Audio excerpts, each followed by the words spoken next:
Bom dia, Murilo. Hoje é quarta-feira, 16 de julho de 1969. O dia está lindo, sem previsão de chuva e com temperatura máxima de 37 graus. Rosa, quais são os meus compromissos da manhã de hoje? Às 11 horas tem reunião de pauta. Certo. E agora, às 10, você pediu para lembrar do lançamento da Apollo 11. Ah, nossa! Finalmente o homem vai chegar à Lua. Eu vou pro mundo da Lua. Pode parar. Essas músicas aí só daqui a uns 30 anos. Tá bom, Rosa. Então vai lá buscar as minhas coisas. Enquanto isso, eu assisto aqui o lançamento da missão Apollo, tá bom? É pra já. TV? Me mostra o lançamento da Apollo 11. 15 seconds. Guidance is internal. 12, 11, 10, 9. Ignition sequence start. 6, 5, 4, 3, 2, 1, 0. All engine running. We have a liftoff. Liftoff on Apollo 11. Shadow. 4 forward, drift into the right a little. 30 seconds forward. Contact light. Okay, engine stop. Tranquility Base here. The Eagle has landed. Roger, Tranquility. We copy you on the ground. You got a bunch of guys about to turn blue. We're going to be busy for a minute. Armstrong is on the moon. Neil Armstrong, 38-year-old American, standing on the surface of the moon. On this July 20th, 1969. That's one small step for man. Este pequeno passo para o homem e grande salto para a humanidade permitiu avanços sem precedentes e até maiores do que pensaram os que projetaram o futuro nos desenhos animados daquela época e que hoje experimentamos na tecnologia, na ciência, na comunicação e até nas artes. Nestes últimos 50 anos, as novidades e criações que surgiram a partir da viagem do homem à Lua entraram de vez na nossa rotina e estão muito mais perto do que você pode imaginar.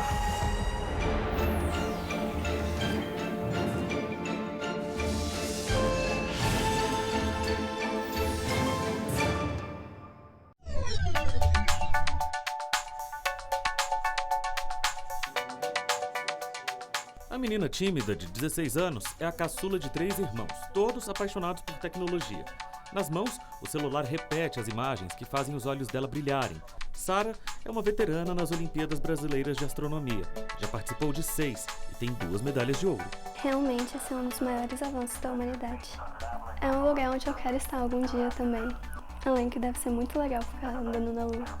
Sara faz o 2º ano do ensino médio em escola pública. Vive em Ceilândia, cidade do Distrito Federal, distante 33 quilômetros do centro do poder. E no que depender dela, essa longura vai ficar ainda maior. Se eu não me engano, são 380 e poucos mil quilômetros.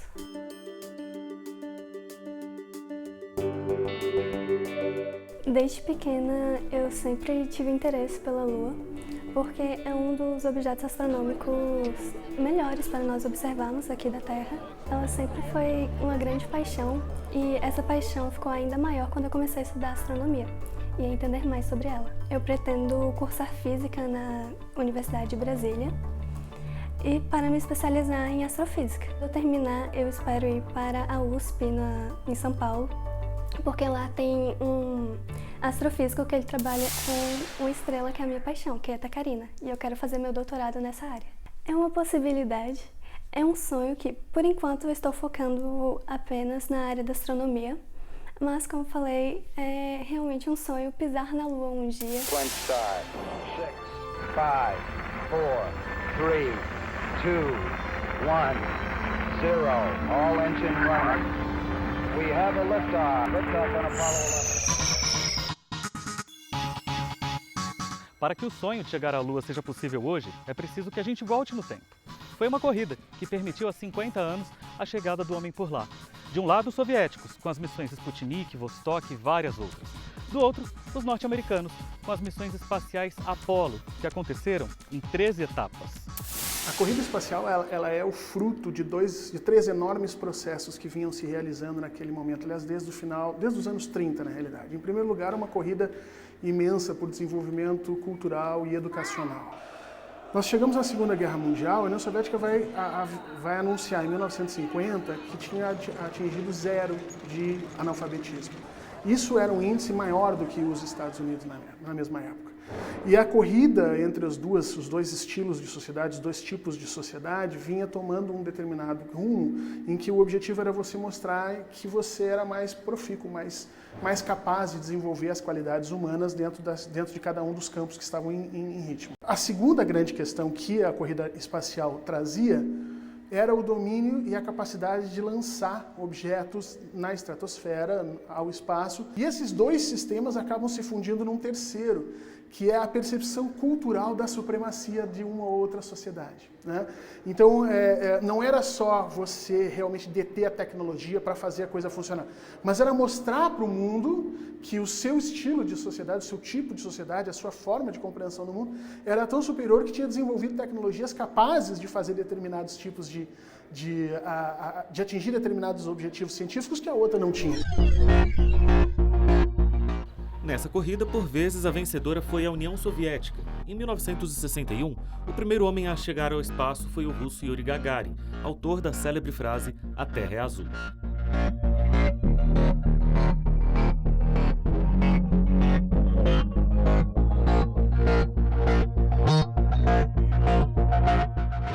Em outras vezes, os Estados Unidos. A guerra era fria, portanto sem armas. Em disputa, influência ideológica. Demonstrar poderio e capacidade de conquistar o espaço era fundamental. Em 62, por exemplo, o primeiro norte-americano a orbitar a Terra. Depois nós vamos ter, em 63, a primeira mulher soviética, a Valentina Tereshchenko. Então isso vai não crescendo até 69, quando você chega na Lua.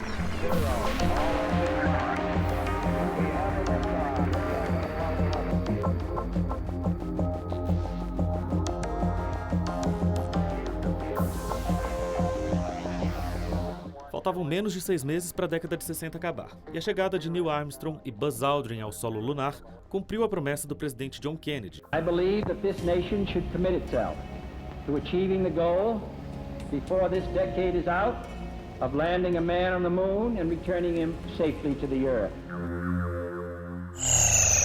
E a chegada em 69 foi só a primeira das outras 6 missões Apollo que ocorreriam até 72, com o desembarque de 12 astronautas na Lua. Vitória dos Estados Unidos. Não porque chegou primeiro, já que a União Soviética desistiu da disputa. É que, além de ganhar no avanço científico sem precedentes, trazendo mais de 400 quilos de material lunar para pesquisa, os norte-americanos venceram ali a disputa pelo imaginário. O sistema capitalista via nisso não só o retorno financeiro material pragmático, como era da filosofia soviética, mas via também a construção do imagético, né? A construção da percepção do mundo sobre quem realmente está dominando as estruturas científicas. Isso você precisava convencer a população de que aquilo ali era a última fronteira, de que aquilo ali era importante. E aí não pode passar despercebido para a gente exatamente o surgimento, no final da década de 60, início da década de 70, das grandes séries e dos grandes filmes sobre o espaço. Então, assim, Star Wars, se não me engano, é de 77.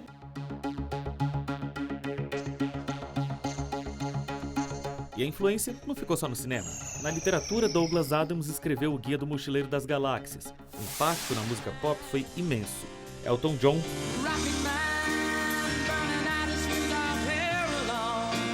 David Bowie, impacto que vem até hoje. Paralamas do Sucesso, Nenhum de Nós, Thier, todo mundo uma hora cantou espaço. Não é para menos. Estima-se que a própria transmissão ao vivo da descida do homem à Lua foi um super evento midiático visto por 1 bilhão de pessoas. Eu estava num acampamento de férias, que normalmente a gente já devia estar dormindo, mas aí saiu todo mundo dos chalés onde a gente estava e se reuniu no refeitório porque ia passar na televisão o homem chegando na Lua. Então foi um momento interessante para todo mundo, um momento em que a gente via uma coisa que até então não era possível. Eu sei do que o meu irmão, que é mais velho, 11 anos do que eu, do que ele me contou, né? Ele contou que foi o seguinte, né? Assistíamos lá o evento e quando eu vi aquilo, né, a minha primeira reação, segundo ele, foi olhar e falar, pô, mas está na Lua? Eu assisti, claro, com muita emoção E porque foi 1 bilhão de pessoas, praticamente 1/4 da população do planeta na época, acompanhou essa descida do homem na Lua. Então foi um evento em escala mundial e não houve quem não chorasse e quem não se entusiasmasse, né? Foi realmente um evento que moveu, não foi só com cientistas, foi com o povo, foi com todo mundo, né? Com todas as classes sociais. É inegável que o evento mexeu com o imaginário de muitas gerações e que tornou a profissão de astronauta um sonho a ser alcançado, mas que ainda é muito pouco acessível à maioria das pessoas. De 1972 até agora, o homem nunca mais voltou a pisar em solo lunar, mas ainda há muito espaço a ser descoberto e explorado.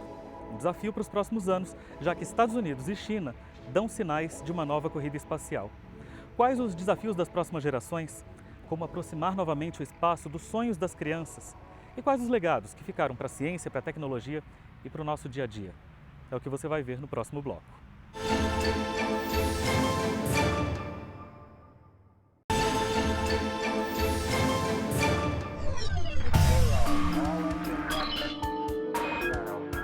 Ninguém chega à Lua, não.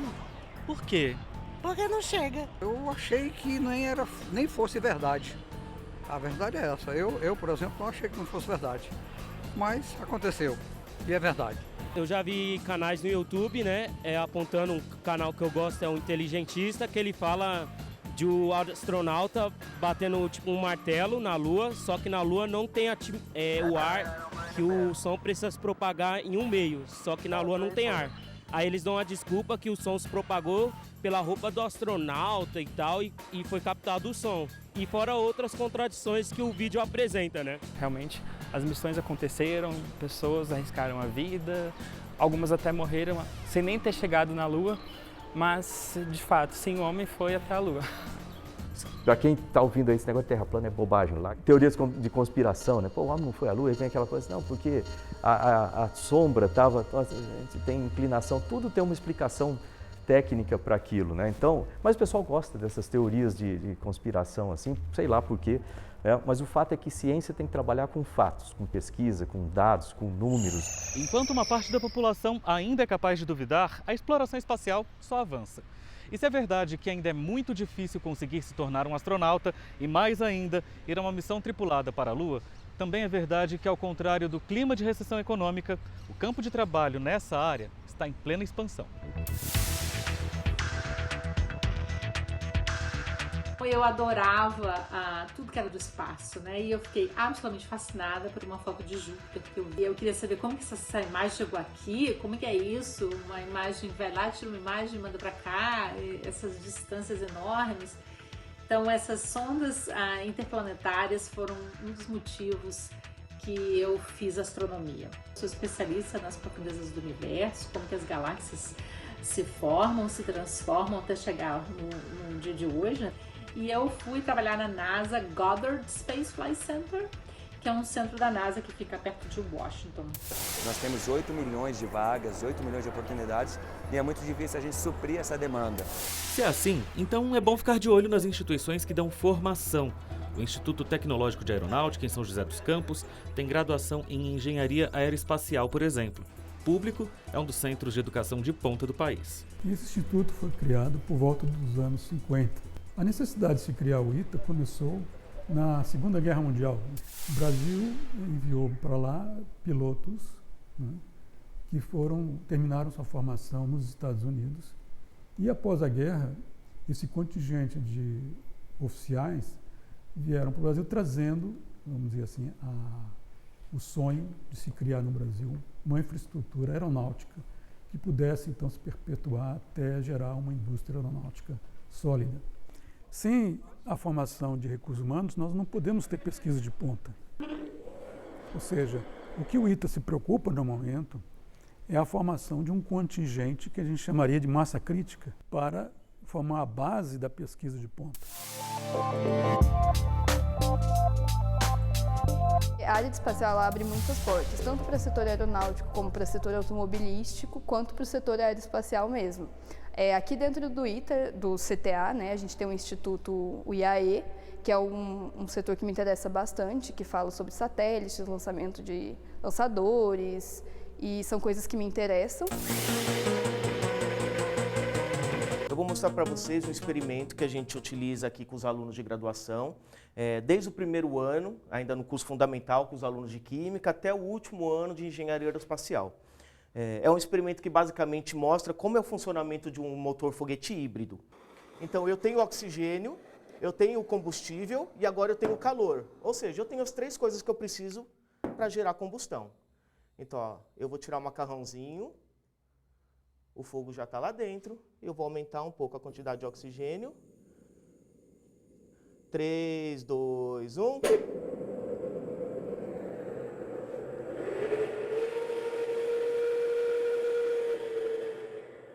No motor foguete híbrido, a gente consegue controlar os níveis de empuxo simplesmente controlando a quantidade de oxigênio. Então eu posso aumentar ou diminuir.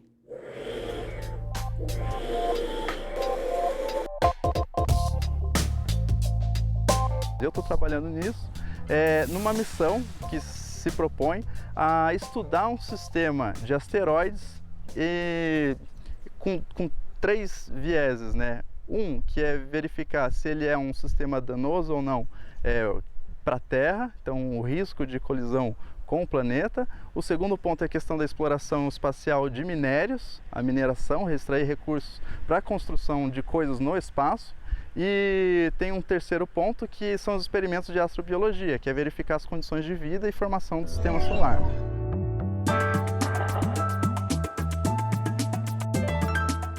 Samambaia, Distrito Federal.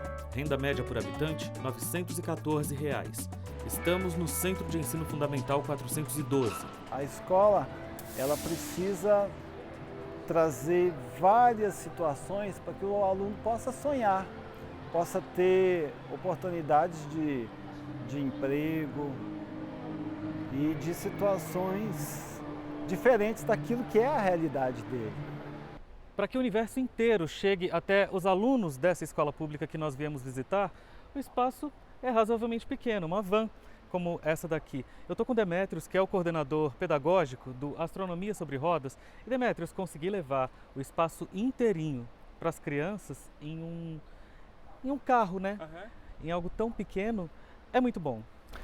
Demais, então a gente tem um veículo, né, no caso uma unidade móvel, e há um ano a gente percorre as escolas do DF levando o conhecimento astronômico. É uma estrutura que tem uma parte projetiva, né, temos um projetor lá dentro da cúpula e a cúpula em si, que é a superfície projetiva. Então, com essa estrutura a gente consegue fazer as sessões do planetário como uma atividade itinerante, né?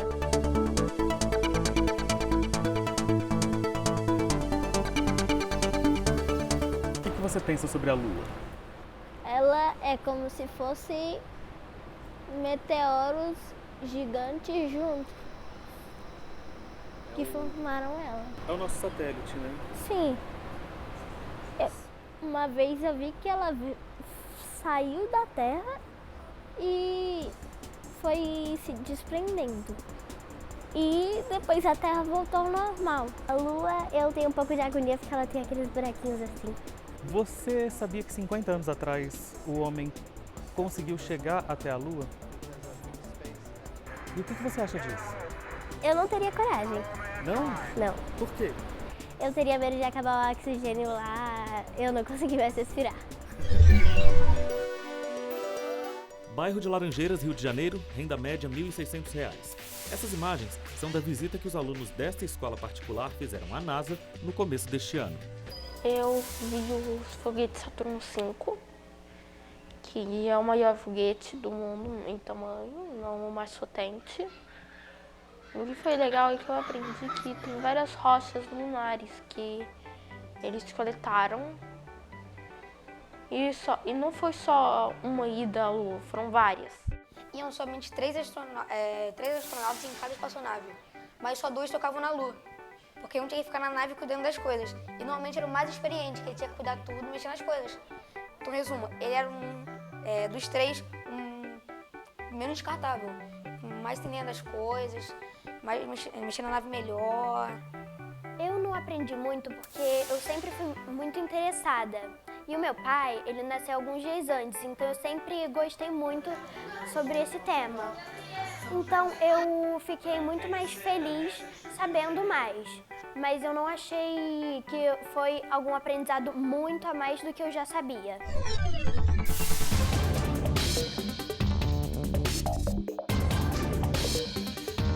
Eu falava para meus amigos que eu queria ser piloto e eles falavam para mim assim, pô, isso é impossível para você, isso é só para filho de rico, você vai ficar que nem a gente aqui a vida inteira, entendeu? Não fale sonhar com essas coisas, bota o pé no chão, já ouvi tantas vezes, bota o pé no chão, calma.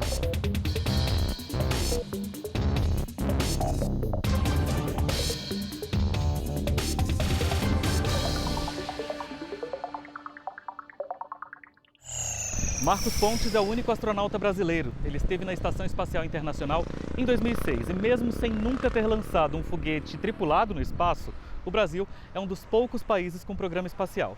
Estamos agora na Praça dos Três Poderes, lugar que normalmente é associado às decisões nacionais, mas que pelo menos uma vez por mês se transforma em local privilegiado para ver o céu.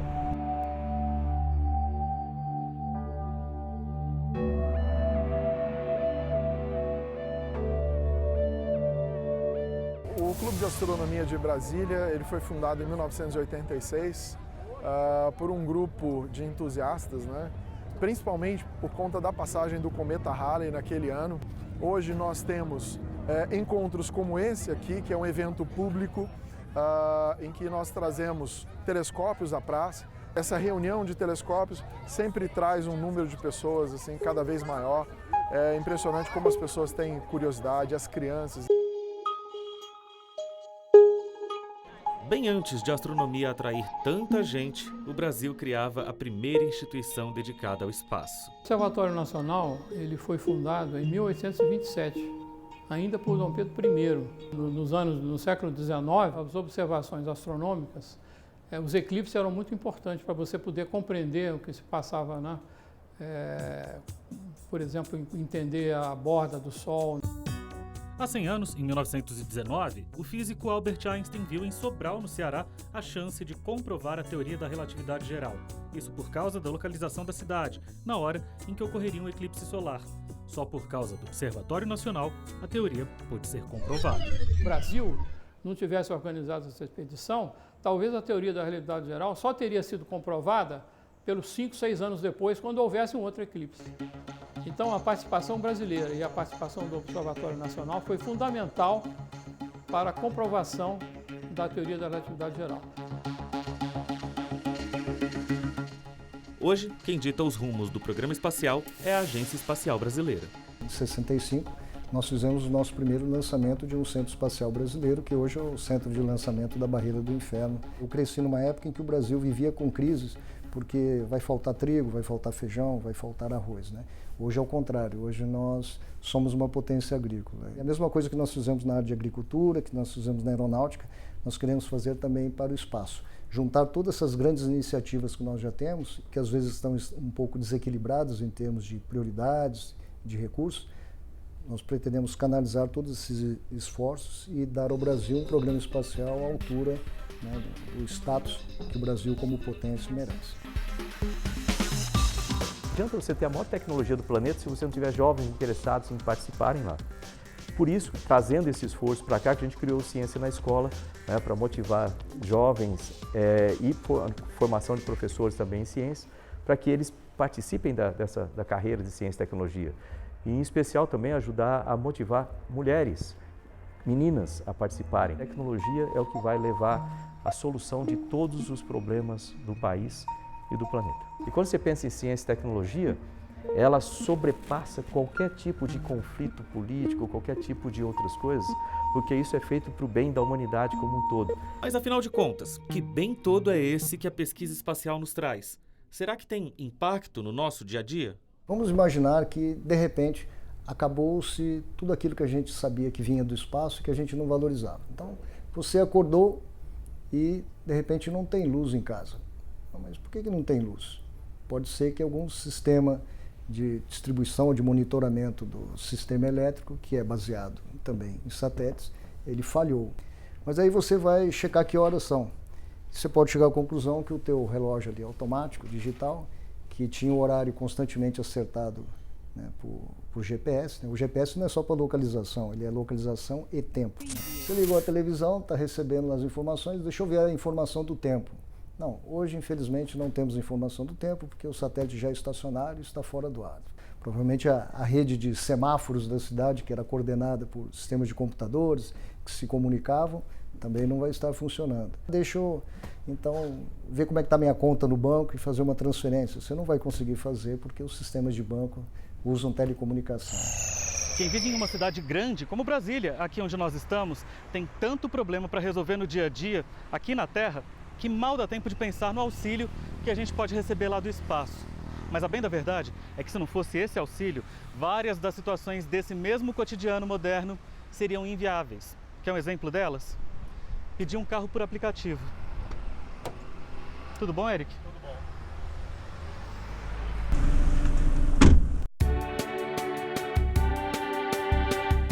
Sempre fez muito uso do GPS, por exemplo?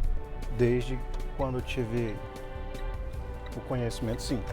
O GPS é um aplicativo, é uma aplicação fundamental para o seu dia a dia, então? Principalmente no trabalho hoje. É uma ferramenta que nos conduz aí com segurança e nos dá a melhor rota, né, possível para a gente chegar com segurança ao nosso destino final. Até no supermercado, embalagem a vácuo, alimentos em tubos. Olha mais um a vácuo aqui. Esses alimentos ou técnicas de conservação foram criados para levar comida nas naves. Eric, muito obrigado, viu? Valeu. E aqui onde a gente parou, onde a gente encerrou a nossa viagem, a gente tem uma outra aplicação bastante prática de como o espaço influencia o nosso dia a dia. A torre de TV digital é o que faz com que a nossa imagem chegue até a sua casa se você está aqui no Distrito Federal. Em qualquer outro lugar do país, se você estiver assistindo a gente pelo satélite, direto no seu receptor, é também a influência do espaço no seu dia a dia. A gente contempla a Lua daqui da Terra e acho que a gente já está envolvido nessa questão de universo, de planetário, mas acho que a cada dia o amor por esse objeto, ao mesmo tempo tão longe, tão perto, só cresce.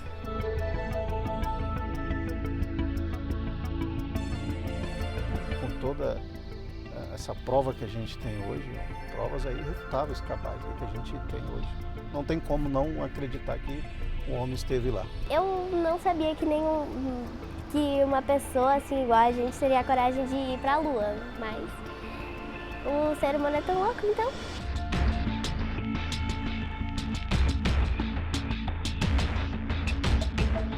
Eu acho que viver no mundo da Lua é a oportunidade de sonhar, não é? Vamos ficar confinados no planeta até que pereçamos aqui, em termos de raça, ou nós podemos expandir nossos horizontes? Bom, vocês conseguem chegar na Lua? Um dia eu vou ser astronauta e um dia eu vou chegar na Lua também.